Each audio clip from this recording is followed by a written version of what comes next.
우리는 성소수자에 대한 이야기를 두 편 했었죠. 젠더계 입장에서 본 성소수자 이야기와 페미니즘에서 본 성소수자 이야기였습니다. 그럼 이제야 성다수자 이야기를 할 때가 되었네요. 시스템드 헤테로가 성소수자에게 느끼는 감정과 오해와 의문에 대해서 다뤄보면서 성소수자 특집을 맞춰보도록 하죠. 다만 성소수자에게 생기는 편견은 수도 없죠. 게이들은 물란하다, 레즈들은 페미니스트다, 동성애자는 이성이 되고 싶어한다, 트랜스젠더는 동성애자의 심화판 아니냐? 이런 얘기는 대체로 편견이기 때문에 그런 사람들이 실제로 있기는 한데 일반화할 수는 없다 라는 결론만 나와요. 스크립트를 쓰면서 현타가 오더군요. 성소수자들은 자연스러운 만남이 어려워서 음성화된 만남 방법을 찾다 보니 음란성이 더해진다는 이야기라든지 에이즈, 정치적 레즈비언니즘, 끼순이, 티브, 걸커 뭐 이런 얘기를 하다 보니 뭔가 여러분을 계도하려는 것처럼 느껴졌어요. 그러니까 우리 시청자 여러분들은 대충 지성있게 편견은 편견일 뿐 그런 경향은 있지만 일반화할 수는 없다 이런 생각을 가질 것이라고 생각할게요. 오늘은 지엽적인 오해나 편견 말고 조금 더 본질적인 이야기를 나누도록 하죠. 그럼 바로 출발합시다. 성소수자를 인정할 수 없다는 논거 중 하나가 성소수자는 소아성애자와 같은 것 아닌가? 입니다. 보통 이런 주장에 쓰이는 것은 소아성애, 수간, 네크로필리아 등인데요. 대부분 사회의 터부들이죠.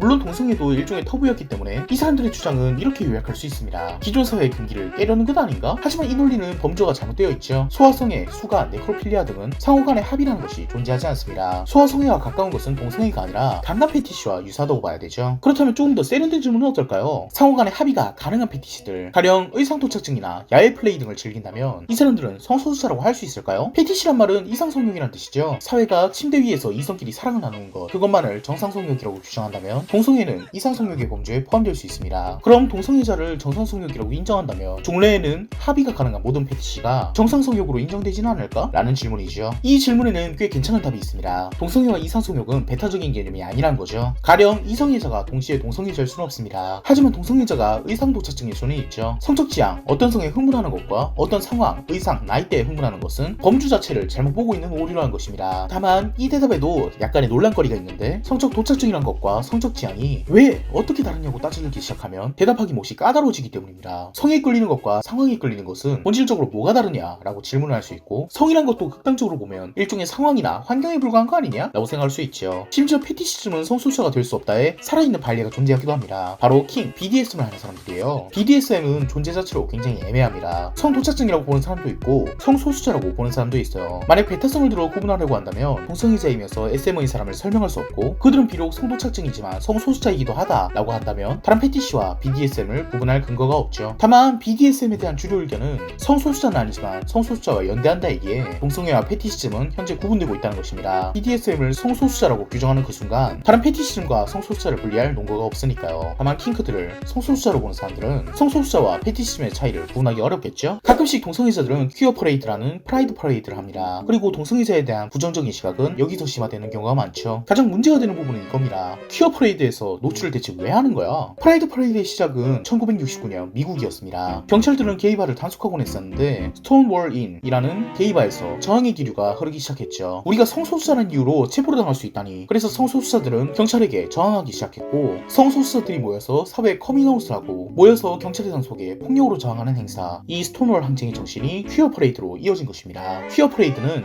내가 존재한다를 알리는 목적이죠. 아, 이제 약간 이해가 되네요. 퀴어 퍼레이드의 목적은 사회에 대한 커밍아웃이군요. 사회가 부정해도 우리는 여기에 있다는 뜻이었네요. 근데 시발 왜 헐 벗고 다니는지 설명해 주시겠어요? 사실 많은 사람들은 퀴어 퍼레이드를 한 것을 이해합니다. 늘 억압받던 약자들이 한 번씩 축제를 하는 것은 나쁘지 않을지도 모르죠. 근데 왜 그 축제에서 헐 벗고 다니느냐? 왜 우리에게 족같은 것을 보여주려고 하는가? 이것이 퀴어 퍼레이드의 가장 큰 논란거리예요. 일단 퀴어 퍼레이드가 왜 노출 전략을 쓰는지 그 이유부터 설명하고 들어갈게요. 근본적으로 퀴어는 젠더에서 출발한다고 그랬죠. 그리고 젠더로는 성해방과도 맞닿아 있습니다. 성에 대한 현재의 시선이나 제도가 보수적이고 더 개방적이고 해방된 사회로 가야 한다는 성에 대한 해방적인 시선이 퀴어들에겐 녹아있죠. 이성에 대한 성욕만을 정상성욕으로 느끼는 현재의 보수적인 성에 대한 인식을 퀴어들이 바꾸겠다는 것이 퍼레이드의 목적이에요. 그러다 보니 퀴어 퍼레이드에서는 노출과 같은 성해방적 코드가 자주 쓰이죠. 또한 퀴어 퍼레이드의 목적은 우리는 이성애자와 똑같은 사람입니다가 아니라 우리는 괴상한 놈들이고 여기에 존재한다예요. 우리는 사회제도에서 평범하지 않은 사람들이지만 정상이 될 생각 따위는 없고 평범하지 않음을 버리는 행위는 하지 않겠다. 사회에서 규정한 정상에 대한 저항이기 때문에 자신들의 모습을 있는 그대로 드러내는 것이죠. 일종의 자기긍정 행위인 것입니다. 하지만 이러한 논리를 반박하는 퀴어 퍼레이드의 노출을 부정하는 의견도 있습니다. 첫째로 그 노출에 대한 이유를 설명을 안 해준다는 것이에요. 제가 퀴어 퍼레이드에서 노출 퍼포먼스를 하는 이유를 이렇게 설명해주기 전까지는 왜 노출을 하는지조차 몰랐던 사람들도 많겠죠. 그냥 미친 변태 새끼들이라 그런갑다 했겠죠. 어떤 전략을 쓴다면 그 명분을 제시해야 합니다. 하지만 퀴어 퍼레이드의 노출은 명분을 제시하긴커녕 지들도 명분이 뭔지 모르고 그냥 벗은 것처럼 보여요. 퀴어 퍼레이드에서 노출을 하는 이유를 적극적으로 설명했다면 어느 정도 받아들일 수도 있지 않았을까요? 두 번째로 사회의 인정을 받는 것이 목적이 아니라고 했는데 이것은 타협하지 않겠다라는 이야기로 끝날 수 있어요. 너희가 어차피 우리를 사회 악으로 보니까 사회 악스럽게 행동하는 거야. 같은 식으로 행동한다면 그 퍼레이드를 보고 감화받을 사람은 대체 누가 있겠어요? 우리는 약자니까 강자에게 혐오 발언을 해도 돼. 뭐 이런 논리랑 사실 다를 거 없잖아요. 대중들의 혐오에 맞서서 한다는 퍼레이드가 오히려 대중들의 의견을 개짖는 소리집으로 알고 대중들을 무시하고 혐오로 부추기고 있는 것이죠. 셋째로 성소수자의 전략이 갑자기 변한다는 것이에요. 보통 성소수자가 평등을 주장하는 이유는 우리는 성적 지형이 다를 뿐 같은 사람이다. 우리는 평범하다를 기준으로 하는 전략이었어요. 그런데 퀴어 퍼레이드는 전략이 완전히 바뀌죠. 우리는 이상하다. 근데 어쩌라고? 로 말이에요. 우리는 평범하다는 전략과 세상의 평범함에 거부하겠다는 전략은 함께 가져갈 수 없는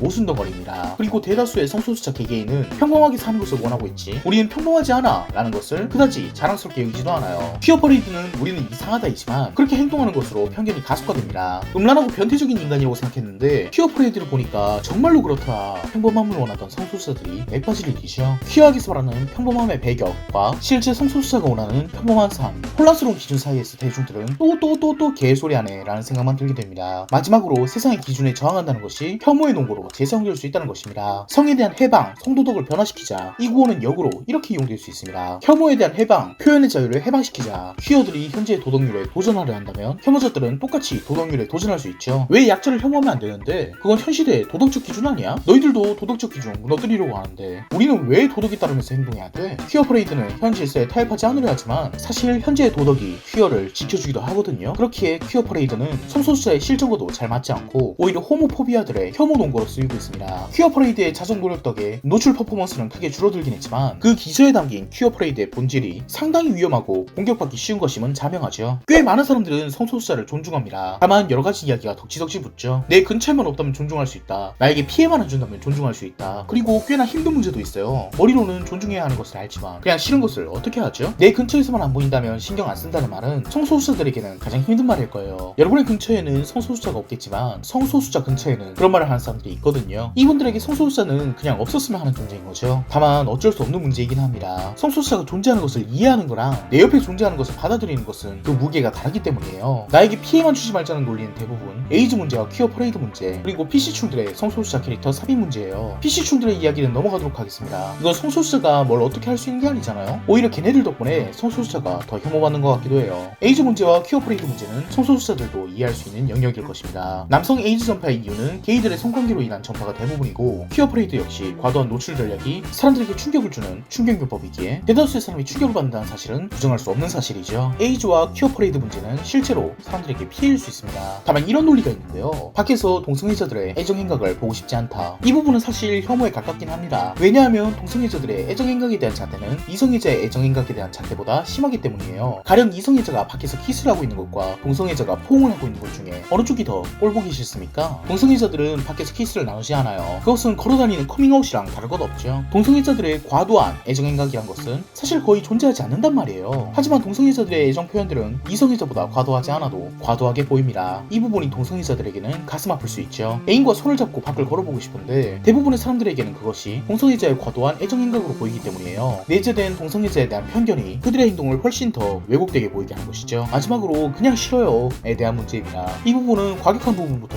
얘기해보죠. 동성애자 앞에서 난 당신 같은 사람들이 싫어 라고 한다면 몰지각한 사람으로 평가받는 것이 옳을까요? 이 부분은 굉장히 많은 논란이 있습니다. 그러니까 혐오 표현의 자유라는 것이 있는가? 표현의 자유의 범위는 어디까지인가? 의 문제죠. 동성애자 앞에서 당신이 싫다 라고 하는 것도 표현할 수 있는 자유에 속해요. 표현의 자유는 당신이 무슨 개소리를 해도 그 말을 하지 못하게 막을 수 없다는 것입니다. 그렇기 때문에 자연스럽게 정치적 올바름이나 검열, 차별금지, 명예훼손과는 충돌하게 되어 있죠. 표현의 자유가 중요하다고 생각하는 사람들은 동성애자에게 혐오 표현을 해도 된다 라고 생각할 것입니다. 그렇다면 이런 스탠스는 어떨까요? 전 동성애자들이 싫지만 말로는 안 해요. 이것은 양심의 자유와 관련된 문제입니다. 양심은 양심 형성의 자유와 실현의 자유가 있는데 먼저 양심 실현의 자유부터 보죠. 저는 동성애자가 싫어서 그들을 뽑지 않아요. 어떤 사장님이 이런 소극적 양심 실현을 했다고 해봅시다. 이것까지는 혐오인 것 같아요. 그죠? 왜냐하면 이런 사고가 동성애자들의 위협이 되기 때문이에요. 하지만 양심 형성의 자유는 어떨까요? 그들에게 나쁜 말은 하지 않지만 저는 그냥 성소수자들이 다 싫어요. 양심 형성은 최소한의 기본 기본권입니다. 당신이 그것을 실현하거나 표현하지 않는다면 당신은 어떤 생각을 해도 상관없죠. 가령 나는 사람들을 다 죽이고 싶어 라고 생각해도 당신이 실현하지 않고 생각만 했다면 그것은 양심 형성의 자유입니다. 그렇다면 동성애자는 그냥 다 싫다고 생각하는 사람이 있는데 이 사람이 동성애자를 만나면 표현은 하지 않는다고 합시다. 이 사람을 나쁜 사람이라고 할 수 있을까요? 물론 이것도 따지고 들어가면 혐오이긴 합니다. 왜냐하면 본인이 티를 내지 않으려고 해도 누군가가 나를 싫어한다는 걸 알아차리는 순간 동성애자 입장에선 적극적으로 혐오하는 사람과 크게 다를 것은 없거든요. 이 문제에 대해서 고민하고 있는데 친구가 좋은 대답을 해주더라고요. 티를 안 내려고 했는데 혐오한다는 것을 알아차렸다면 정말 안타까운 일이지만 어쩌라고. 그러니까 혐오하는 그 사람도 노력한 거였던 거예요. 최선을 다해서 티를 안 내려고 했는데 생리적으로 티가 나버렸다면 그 사람 입장에선 어쩔 수 없는 일이잖아요. 세상에는 적극적으로 때려 죽이자는 사람보다는 점잖게 혐오를 하는 사람들이 더 많습니다. 하지만 이 사람들은 적어도 점잖으려고 노력을 하는 사람들이에요. 그 사람들에게서 성소수자들은 상처를 느끼죠. 영화 완벽한 타인에서는 동성애자 캐릭터가 나오는데 너희에게 내 남자친구를 소개해줬다면 잠깐은 환대하고 아무렇지 않은 척 하겠지만 금방 너희의 진심을 눈치채게 될 거야 라는 대사를 합니다. 하지만 최선을 다해서 아무렇지 않은 척 한 사람들에게 진정한 이해를 못했다고 힐난하면서 적극적으로 혐오를 하는 사람들과 똑같이 취급하면 오히려 반감이 생길 수 있는 거예요. 죄책감보다는 안입고음부터 느껴지는 것이죠. 물론 성소수자들은 이렇게 우리가 이해해주는 척 하는 것을 시혜적 시선, 강자의 배품이라고 보고 본질적으로 권력적이라고 보고 있지만 진정한 이해를 못한 사람들을 전부 혐오자라고 규정짓는 정치 행태는 성소수자 스스로의 자기 위로는 되겠지만 잠재적 우군 혹은 입 다물고 있을 사람들을 적으로 돌리는 정치 행위로 보이기도 합니다. 젠더라는 것은 사회에서 만들어지는 것이다. 존 머니는 젠더가 후천적이라고 생각했지만 그의 연구 결과는 전부 날조로 이루어진 것이 이미 드러났죠. 하지만 페미니즘 쪽에서 존 머니의 젠더로는 만들어진 여성이라는 보부아르의 시선을 너무나도 잘 설명하는 이론이었기에 무비판적으로 받아들여진 데다가 절대적인 진리인 양 젠더론을 대하면서 생물학적 성과 사회적 성을 분리하려는 시도는 몹시 대중적으로 퍼져 있죠. 하지만 회의적으로 봤을 때 젠더론은 그러니까 영혼론인 거예요. 정신, 영혼, 물질과는 분리된 무언가. 인간의 본질은 육체가 아니라 정신이다. 뭐 이런 이야기의 연장선이란 말이에요. 그런데 인류학자와 생명과학자 그리고 의학자와 심리학자의 연구로 인간의 모든 정신활동은 뇌의 반응, 즉 인간의 본질은 육체란 것이 주류 의견이죠. 심리 철학에서 이미 신체와 분리된 영혼 혹은 신체와 상관없는 인간의 본질 따위는 가정하지 않아요. 그럼 신체와 분리된 성별이란 것은 꼭 가정할 필요가 있는 것일까요? 그건 입증할 수도 없고 입증도 불가능하잖아요. 젠더론은 과학이라기보단 이데올로기나 종교 같아요. 잠깐만요. 성에 대한 후천적인 영향은 있지 않나요? 가령 소녀는 눈물을 흘리지 않는다나 소녀는 꽃밭에서 문학을 즐긴다 같은 거 말이죠. 이런 것을 젠더라고 부르는 건 아니었나요? 하지만 이것은 필요성에 대한 문제입니다. 그건 더 쉽게 말할 수 있는 거잖아요. 편견이란 이야기로 설명할 수 있어요. 젠더를 가정하지 않아도 설명할 수 있는 개념이라면 꼭 젠더를 가정해서 설명할 필요는 무엇일까요? 그럼 여성이 더 감성적이고 남성은 더 이성적이다 같은 이런 편견들은 전부 생물학적 성의 영향이란 것인가요? 어쩌면 그럴 수도 있지 않을까요? 이런 얘기는 기본적으로 편견이기 때문에 대체로 라는 말이 붙어야 하지만 실제로 생물학적 성에 의해서 대체로 그렇다라고 연구되기도 하잖아요. 남자는 대체로 여성보다 경쟁심이 뛰어나요. 그것은 안드로겐, 남성 호르몬의 역할이래요. 물론 여성보다 경쟁심이 높지 않은 남자도 있겠죠. 우리에게 문제가 되는 것은 대체로 그렇다가 아니라 모두 다 그럴 것이다 라는 편견의 배경 아닐까요? 트랜스젠더 문제도 꼭 젠더로 풀 필요가 없을지도 모르죠. 생물학적인 어떤 문제로 인해서 여성이 될 수도 있는 거잖아요. 동성애자들은 애초에 젠더론을 갖다 쓸 필요가 없고요. 젠더론을 가정하는 것은 어쩌면 종교만큼이나 비과학적이고 쓸모가 없는 밈처럼 보이기도 합니다. 하지만 아직까지는 생물학적 성과 사회적 성인 젠더를 구분지어서 연구를 하고 있고 젠더가 허상이라고 확실한 방법은 없죠. 트랜스젠더의 문제는 젠더가 더 잘 설명하고 있고요. 아직까지 젠더는 자기 역할을 충실하고 있고 우리는 생물학적 섹스와 사회적인 젠더 양쪽의 영향을 모두 받고 있다고